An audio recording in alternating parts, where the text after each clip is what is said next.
ప్రార్థనలు ఎక్కడ చేశారు బైబిల్లో? ఏమండి? మార్క్స్ 1:13 చదువుతారు, ఎక్కడ చేశారు చూద్దాం. చాలా 40 దినాల సంగతి చాలామంది పిచ్చి క్రైస్తువులకు అర్థం కావట్లా. చూద్దాం ఒకసారి 1:13 చదవండి. నా సేవకులు మేము కూడా ఏకాంతాలు చేస్తాం, అది ఊరు బయట కొండ మీద. చదవండి. ఇక్కడున్న అయ్యగారు కూడా అదే చేస్తారు. చదవండి.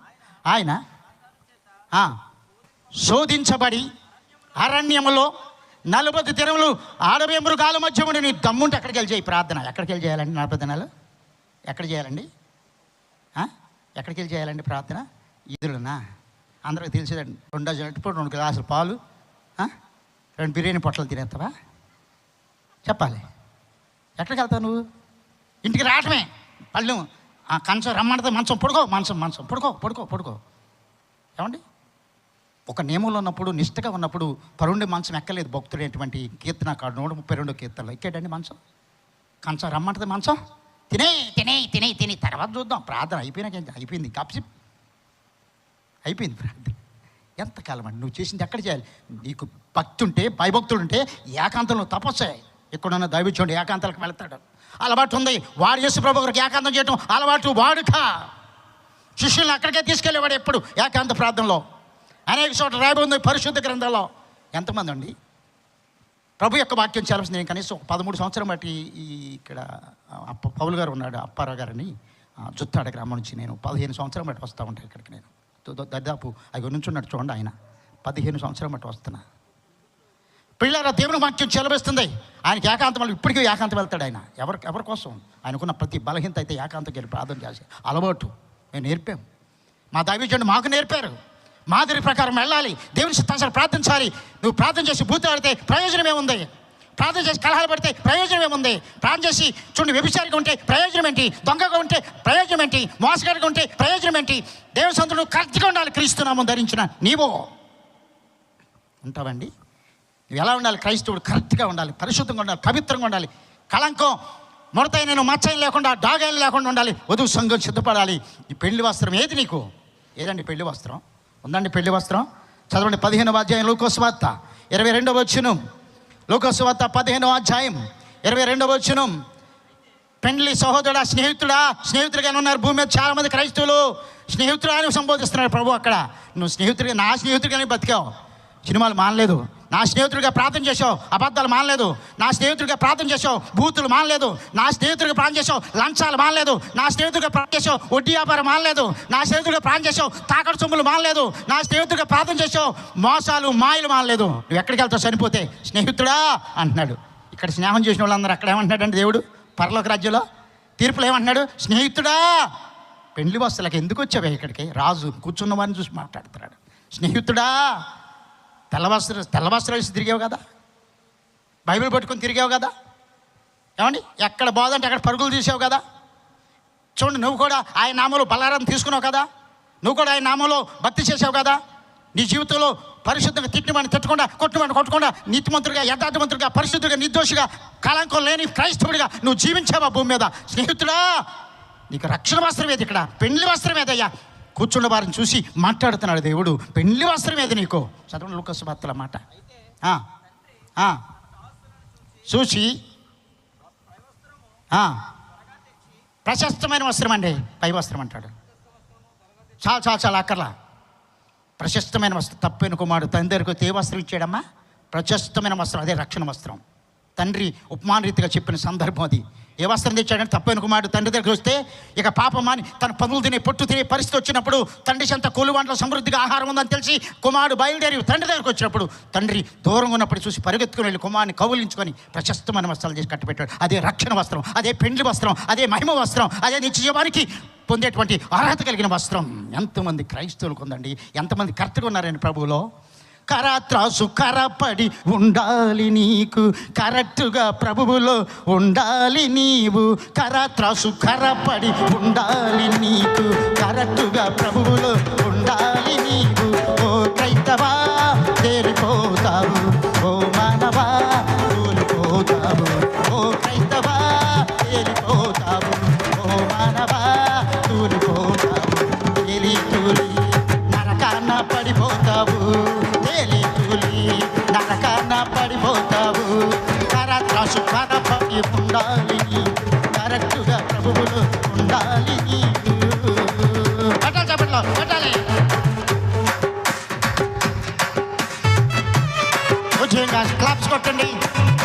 రాజుల రాజును ప్రభుని కనపరుద్దాం. సృష్టి అంతటా దైవానికి మహిమ తెచ్చేబట్టుగా ఈ రాత్రి బోధాలకించి మన జీవితాన్ని రక్షణ వస్త్రాన్ని సంపాదించుకుందాం. ఈ రాత్రి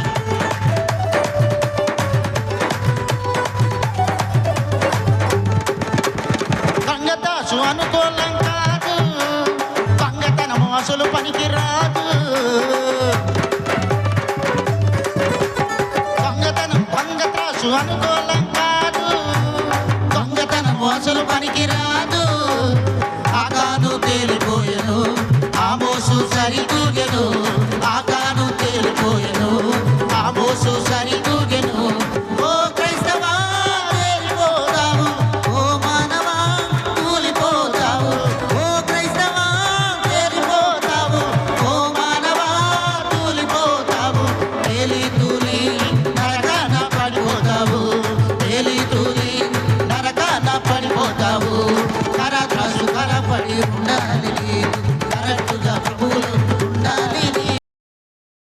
కరపడి ఉండాలి నీకు, కరెక్టుగా ప్రభువులు ఉండాలి నీవు.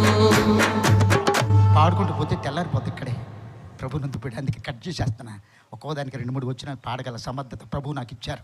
పిల్లలు ఏదేమైనప్పటికీ పరిశుద్ధంగా ఇవన్నీ నేను రాసిన పాటలే, ఇవన్నీ నేను రాసిన పాటలు. కష్టపడి తొందరలో నేను చేస్తా ఆల్బమ్స్. పిల్లలు గమనించాలి వాక్యాన్ని. ఎంతమంది జీవితాలు, ఎంతమంది బ్రతుకులు నశించిపోతున్నాయి. స్నేహితుడిగా జీవిస్తున్నారు ప్రభుకి.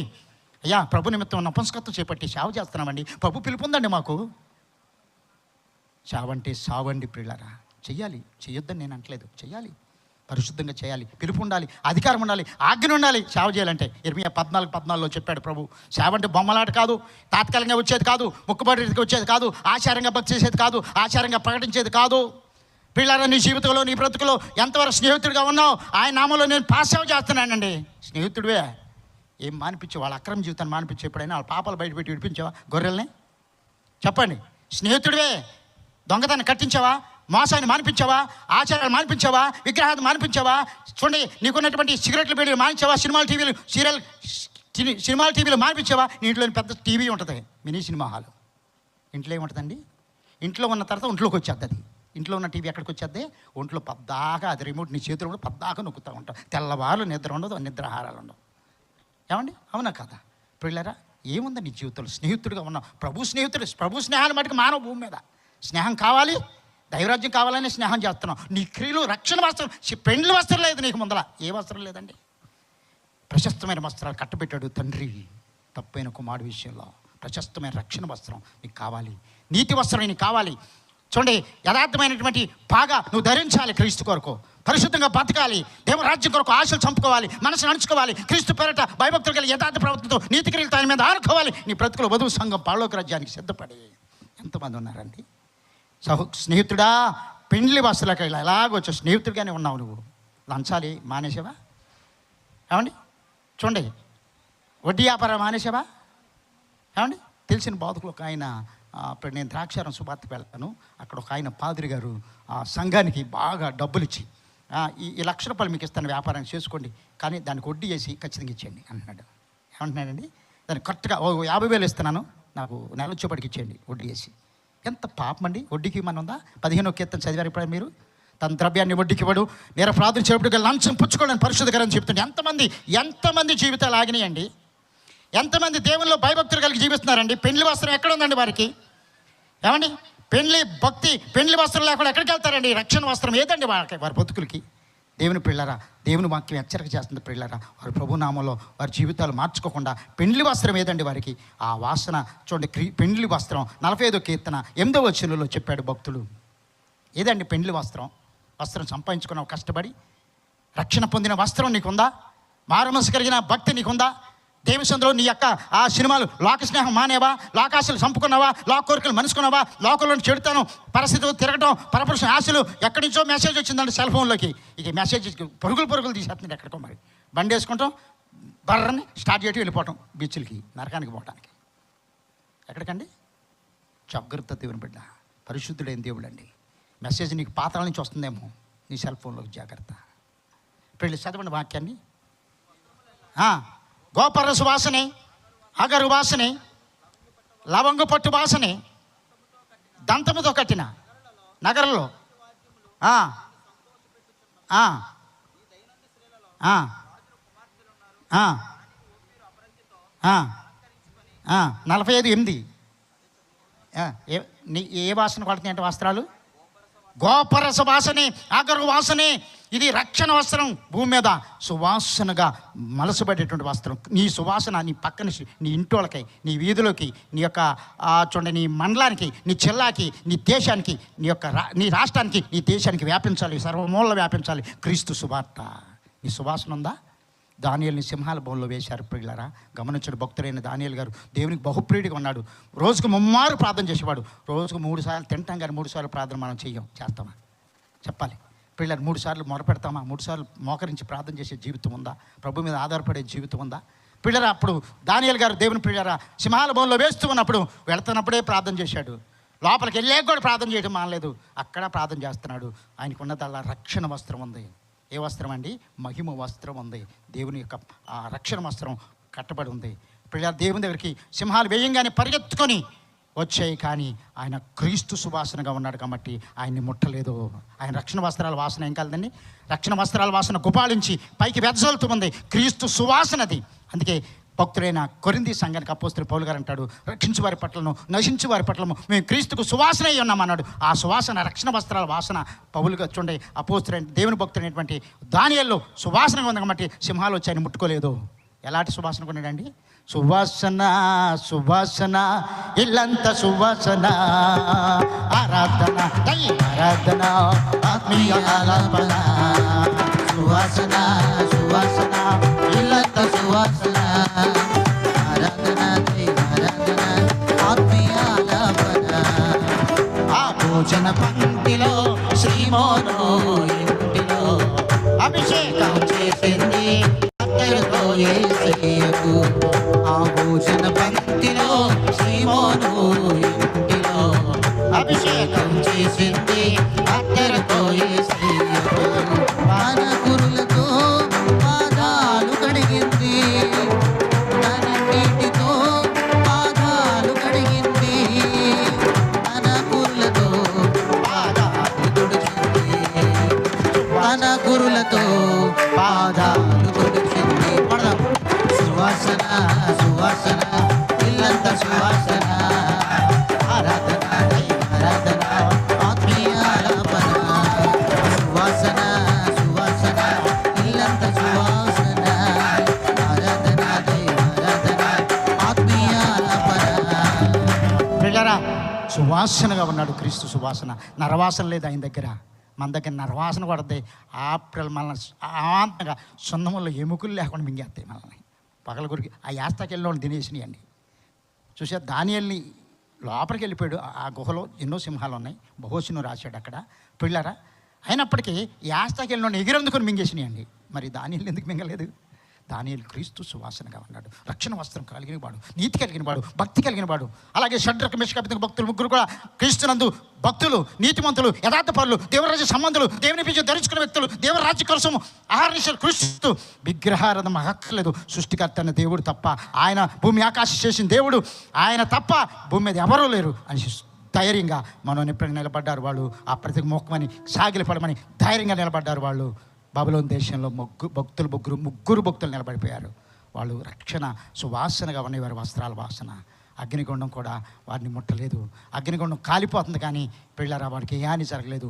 మండుతున్న పొద విషయంలో పొద కాలిపోతుంది, కానీ అది మండట్లేదు. పొద కాలిపోయినట్టు మంట వస్తుంది, కానీ అక్కడికి వెళ్తే మండట్లేదు. ఇది ఒక ఆశ్చర్యం, ఒక అద్భుతం.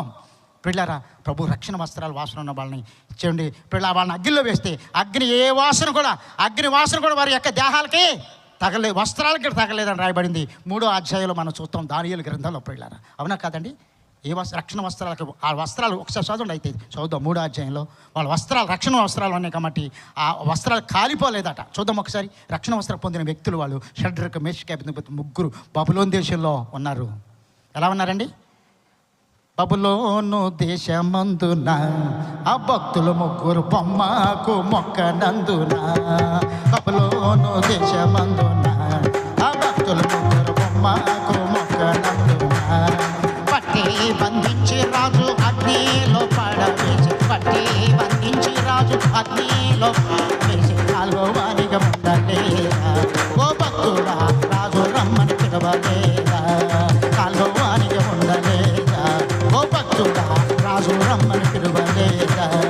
భయమో చెందకు భక్తుడా, ఈ మాయలోక ఛాయలు చూసినప్పుడు.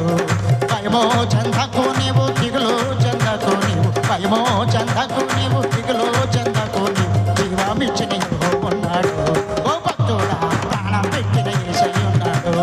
జీవమిచ్చిన యెహోవా ఉన్నాడు, ఓ భక్తుడా ప్రాణం పెట్టిన యేసయ్య ఉన్నాడు. భయమో చెందకు భక్తుడా, ఈ మాయలోక ఛాయలు చూసినప్పుడు. చదవండి, 3వ అధ్యాయం. దానియేలు గ్రంథం 3వ అధ్యాయం. రక్షణ వస్త్రాల వాసన ఎంత సువాసన అండి. చదవండి. అధిపతులను, శానాధిపతులను, సంస్థానాధిపతులను కూడి వచ్చి పరీక్షించి శరీరములకు అగ్ని ఏ హాని కూడా చేయలేదట. ఒకటైనా కాలిపోకుండాటయు వస్త్రములు చూడండి, వస్త్రాలు రక్షణ పొందిన వ్యక్తులండి వాళ్ళు. వస్త్రం కాలిపోయిందా? అగ్ని ఏమైనా చేసిందా భూమి మీద? అగ్ని ఏం చేయలేదండి దేవుని నమ్మిన భక్తుల్ని. మరి పాములన్నీ ఏమైనా చేస్తాయా? దేవుడు ఆజ్ఞిస్తే ఏ పాము కరవదో, ఏ కుక్క కరవదో బైబిల్ చెప్తుంది. దేవుడు ఆజ్ఞిస్తే శత్రువుల నాలుకల్ని చూడండి, శత్రువులు ఇశ్రాయేలు యొక్క నాలుకల్ని కుక్కలు ఆడించమన్నాడు. నిర్గమకాండాలు చదివారు ఎప్పుడన్నా మీరు? ఆడించవాలి. దేవుడు ఆజ్ఞ ఉంటేనే కుక్క అయిన కరుస్తుంది, నక్క అయిన కరుస్తుంది. అవసరం అయితే ఏం కరుతుంది? మండిగమైన కరుతుంది, నరిసిగడ్డను కరుస్తాడు. అవునా కదా? ఏం కరుస్తుంది? దేవుడు ఆజ్ఞ ఉంటే ఏదైనా కరుస్తాడు. పాము వచ్చి వెళ్ళే పాము. మన ఈ మధ్య నేను రీసెంట్గా ఒకసారికి వెళ్తున్నా పగలు ప్రార్థన కోసం, ఒక ఇంటికి ప్రార్థన చేయటం, గృహం ప్రార్థన చేయటం ఒక రమ్మంటే వెళ్ళాను. వెళ్తుంటే తాసుబొమ్మడి నా ఎదరికి వచ్చేసిందండి. ఏమొచ్చేసిందండి? ఏమండి, నేను అక్కడే ఆపి అట్టగా చూసా, అక్కడ ఆపి ప్రార్థన చేసే మనసులో అంతే. వచ్చే పాము వెనక్కి తిరిగి వెళ్ళిపోయిందండి. ఎక్కడికి వెళ్ళిపోయిందండి? వెనక్కి తిరిగి, అటు వెళ్ళాల్సిన పాము వెనక్కి తిరిగి వెళ్ళిపోయిందండి. తాసుపాము అండి, పెద్ద తాసుపాము. ఇద్దరం ఉన్నాం, అమ్మగారు నేను ఇద్దరం. ప్రభువాన్ని ఆమరిసింది. నేను ప్రార్థన చేస్తున్నాను మనసులో, వెంటనే వెనక్కి తోక ముడుచుకొని వెళ్ళిపోయిందండి. తాసుపాము, మహా తాసుపాము అండి. గొప్ప దేవుడు చండి నీ పక్షులు ఉండగా నీకు ఈరోజు ఎవడండి? దేవుడు నీ పక్షులు ఉంటాయి. సింహాలు నేను ఎలుగుబంట్లు ఏం చేస్తాయి? వన్యమృగాలు నేను ఏం చేస్తాయి? రక్షణ వస్త్రాలు వాసన చూస్తే పారిపోతాయి. ఎవరు చూస్తాయండి? అందుకే పెండ్లి సహోదరుడా, స్నేహితుడా, నువ్వు ఆయన నమ్మావు కానీ నీ అబ్బాస్ కటింగ్ మానేసావా? నీ బొబ్బాస్ కటింగ్లు మానేసావా? నీ స్టైల్ పోయి మారిందా? అబ్బో స్నోలండి, పౌడర్లండి, అబ్బో సువాసన వచ్చింది పెద్ద అత్తర సెంటు. ఏమండి బాడీ స్ప్రే అండి పాతాళం కలతకి. క్రీస్తు సువాసన అంటే ఎందుకు అవన్నీ చెప్పాలి నీకు? ఎందుకంటే నీకు అవన్నీ ఏమంటే దానికోసం కూడా రాశారు పాట. ప్రియులారా, దేవుడు మాకు హెచ్చరిక చేస్తుంది. ఎందుకు నీ జీవితంలో దేనికోసం చూస్తాను, దేనికోసం బ్రతుకుతాను? స్నేహితుడా, నా స్నేహితుడా అంటున్నాడు దేవుడు. స్నేహితుడిగా ఉన్నావు భూమి మీద. నువ్వు ప్రార్థన చేసావు, నువ్వు బైబిల్ చదివావు, నువ్వు పాటలు పాడావు, నువ్వు ప్రభు నమ్ముకున్నావు, నువ్వు మందిరానికి వెళ్ళావు, నువ్వు కూడా ప్రభునామాలో బాప్తిసాలు పొందావు, పేరు మార్చుకున్నావు, ప్రభునామాలో వాడికి ప్రార్థన, తాత్కాలిక ప్రార్థన, ముక్కుబడి ప్రార్థన, ఆచార ప్రార్థన, నామకాల ప్రార్థన చేసి నా స్నేహితుడిగా గడిపావు. ఇక్కడికి వచ్చేసరికి పెళ్లి వస్త్రం తీర్పులో లేదో ఏ లేదంటండి. రాజు కూర్చున్న వారిని చూసి అడుగుతాడు రేపు పొద్దున, పెండ్లి వస్త్రం ఏది? పెండ్లి వస్త్రం ఏదండి? 16వ అధ్యాయం చూడండి, పరమగీతాలు 4వ అధ్యాయం 3వ వచనం చదవండి త్వరగా, నా టైం అయిపోతుంది. 4వ అధ్యాయం 3వ వచనం పరమగీతాల్లో చెప్పాడు, పెండ్లి వస్త్రం కోసమే రాశాడు ఆ విషయాన్ని. ఏదండి పెండ్లి? రక్షణ వస్త్రం ఏదండి? నీకు ఉందా? రక్షణలో పొందకపోతే అక్కడ వస్త్రం ఉండదు నీకు. అందుకే దేవుని వాక్యాలు చెప్తున్నాడు, చదవండి వాక్యాన్ని.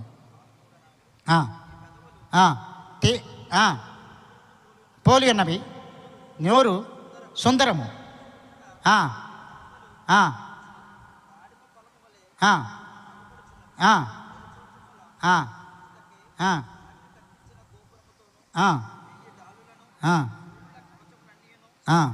నాలుగు మూడులో ప్రభునందు పిల్లరా, దేవుని మాకు హెచ్చరిక చేస్తుంది పరిశుద్ధ గ్రంథంలో. చూడండి, రక్షణ వస్త్రాల వాసన చూడండి, నీ సువాసన గదజల్లుతూ ఉంది అన్నాడు. పరిమళ వస్త్రాల వాసన అన్నాడు. అక్కడ ఏ వస్త్రాల వాసన అంటండి? పరిమళ తైలం కలిగిన 5:3. ప్రభునందు పిల్లరా, ఆ వాసన సువాసనగా వ్యాప్తిస్తూ ఉన్నది, పరిమళిస్తూ ఉన్నది, గుబాళిస్తూ ఉన్నది. చూడండి, భూమి మీద అంతా వ్యాపిస్తూ ఉన్నది రక్షణ వస్త్రాల వాసన. అది పెండ్లి వస్త్రపు వాసన. మరి ఎంతమందికి ఉందండి ఆ వస్త్రాల వాసన? యెహెజ్కేలు చదవండి పిల్లరా. యెహెజ్కేలు 16వ అధ్యాయం 10వ వచనంలో దేవుడు వస్త్రాలకు దిగంబరిగా ఉన్న వారికి వస్త్రాలు ఇస్తున్నాడు. అక్కడ దైవ గ్రంథంలో చూద్దామా ఒకసారి. 16వ అధ్యాయం 10వ వచనం. కుట్టు పని చేసిన వస్త్రము, కుట్టు పని చేసిన వస్త్రము నీకు ధరింపజేశాను. వేయబడిన పాదరక్షలు నీకు తొడిగితిని అంటాడు దేవుడు. ఇదే రక్షణ వస్త్రం ఆయన తొడిగిస్తున్నాడు ఆయన భక్తులకి, నీతిమంతులకి, యథార్థపరులకి, పాపం మానిన వారికి, లోకాశ మానుకొని రక్షణ పొందిన వారికి, చూడండి పాపాలు తుడిచబడి మార్పు చెందిన వారికి, నీతిమంతులుగా ఉన్న వారికి, యథార్థవంతులుగా జీవించే వారికి, ప్రభు భయభక్తులు జీవించే వారికి, ప్రభు రాజ్య సంబంధాలకు చూడండి నియమించబడిన వస్త్రం. ఆ వస్త్రం అందుకే చెప్పాడు, నేను చూడండి దేని వస్త్రం ఇస్తాను నీకు, అదే స్నేహితుడా పెండ్లి వస్త్రం భూమి మీదే సంపాదించుకో. నీ ఆయుష్కాలంలో 70-80 సంవత్సరాలు భూమి మీదే నువ్వు దాన్ని సంపాదించుకోవాలి. నిజమైన దైవజనుడు కావాలి, నిజమైన సంఘం కావాలి, నిజమైన నీతిమంతులు కావాలి, యథార్థవంతులుగా బ్రతికే జీవితం కావాలి, మారుమనస్సు, పాపక్షమాపణ, పరిశుద్ధులుగా, నిర్దోషిగా, నీతిమంతులుగా నువ్వు మారాలి, మార్పు చెందాలి నీ బ్రతుకు. లేకపోతే ఆ వస్త్రం నువ్వు సంపాదించుకోలేవు. మారేవా నీ బ్రతుకులో? మారాలి నీ మనసు, మారాలి నీ మనసు, మారాలి నీ మనసు, మారాలి నీ మనసు. యేసుని చేరగా పరుగిడవా, ఆశ్రయ దుర్గం యేసేరా. యేసుని చేరగా పరుగిడవా, ఆశ్రయ దుర్గం యేసేరా. మారాలి నీ మనసు, మారాలి నీ మనసు, మారాలి నీ మనసు, మారాలి నీ మనసు. యేసును సిలువకు కొట్టెదరేలా, ఆయన గాయాలు రేపెదరేలా. యేసును సిలువకు కొట్టెదరేలా, ఆయన గాయాలు రేపెదరేలా. సందేహమేలా సోదరా, నేడే రక్షణ దినమురా. సందేహమేలా సోదరా, నేడే రక్షణ దినమురా. మారాలి నీ మనసు, మారాలి నీ మనసు, మారాలి నీ మనసు, మారాలి నీ మనసు. ఎంతమంది మారారండి, మార్పు చెందారండి, పాపాలు తుడిచిపడినంత మారుమనసు పొందారా? మారుమనసు నిర్వచనం ఏంటంటే 3:20 అపోస్తుల కార్యం. మీ కొరకు నియమించిన క్రీస్తు యేసును పంపాడు కనుక మీ పాపాలు తుడిచిపడి మొత్తం మారుమనసు, అది రక్షణ పొంద. మారుమనసు పొందాలంటే పాపాలు తుడిచిపడాలి, గతంలో చేసిన తప్పులు నువ్వు ఒప్పుకోవాలి, క్షమించాలని చెబితేనే తుడిచిపడినట్టు. లేకపోతే ఆ పుస్తక చుట్టలో రాసేసి అక్కడే ఉన్నాయి. ఎక్కడ ఉన్నాయండి? పుస్తక చుట్టలో రాసినట్టు రాయబడి నీ దోషాలు. ఒక గ్రంథం తెరుస్తాను నేను, చూడండి న్యాయం తెచ్చుకోండి చూడండి, ఒక గ్రంథాన్ని తెరుస్తాను, జీవగ్రంథం వేరో గ్రంథం ఇప్పుతాను, పాపాత్మల పట్టిలో నీ పేరు ఉంటుంది, జీవగ్రంథంలో ఉండదు నీ పేరు. ఎందుకంటే రక్షణ వస్త్రం లేకపోతే, మారుమనసు లేకపోతే, పాపాలు తుడిచిపడి మారకపోతే, రక్షణ వృద్ధులు చెడుతాను కడుక్కొని రక్షించబడకపోతే ఏ క్రైస్తవుడికి రక్షణ వస్త్రం లేదు. ఆ వస్త్రాన్ని సంపాదించుకోవడం కోసమే ఈ సభను ఏర్పాటు చేశారు మోజెస్ అయ్య గారు. ఆయన మీకోసం గత సంవత్సరం, పోయిన సంవత్సరం ఇదే రోజుల్లో నేను ఆయన్ని ఇక్కడ ఈ స్థలానికి పంపి వెళ్ళాము. మేము ఒక మంచి వర్షాకాలం, కనీసం సంవత్సరం దగ్గర అవుతుంది అనుకుంటాం సుమారు. నేను వచ్చి పంపించి వెళ్ళాను. మంచి వర్షాకాలం అండి అది, మంచి వర్షం టైంలో వచ్చాం. వారింట్లో చాలా అక్కడ దగ్గరలో ఉండేవారు పిల్లలు. ఇప్పుడు దేవుని చేత పంపబడి దేవుని అనుకూలత, ఆయన గొప్ప పెయింటర్ అండి, కావాలంటే గొప్ప ఉద్యోగం వాళ్ళంతా వచ్చిపడి వస్తుంది దానికి.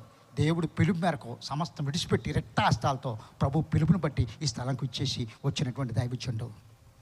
రక్షణ మార్గ సువార్తను అందించడానికి, రక్షణ సువార్త ప్రచురించువారుగా మీకు అందిస్తున్నారు ఈ సువార్తను పిల్లారా. అందుకే ఆఖరిగా ముగిస్తాను 3:7 ప్రకటన గ్రంథంలో చూడండి, ఇక్కడ నేను ముగిస్తున్నాను ఆఖరి మాట. 3:17 చెప్పాడు, నువ్వు దిగంబరివి దిక్కుమాలి వాడివి అని చెప్పాడు. అక్కడ ఏమన్నాడండి? నువ్వు దిగంబరివి దిక్కుమాలిన వాడివి అంటున్నాడు. 3:17 దౌర్భాగ్యుడవు, దిక్కుమాలిన వాడవు, దరిద్రుడవు, గుడ్డివాడవు, దిగంబరుడు చాలండి. రక్షణ వస్త్రం లేకపోతే అక్కడికి వెళ్ళిన తర్వాత ఏమవుతాండి? ఇక్కడ వస్త్రం లేకపోతే అక్కడ తేలిపోతాం. చూడండి పిల్లరా, దేవుని వాక్యం హెచ్చరిక చేస్తుంది. దేవుని భక్తుడైనటువంటి లాజరు చనిపోయాడు. 3వ దినాన ప్రభు బెతానియా గ్రామానికి వచ్చారు. పిల్లరా, ఆయనకున్నటువంటి వస్త్రం, రక్షణ వస్త్రం చూసి చనిపోయిన వ్యక్తి, రక్షించబడినటువంటి వ్యక్తి లాజరు.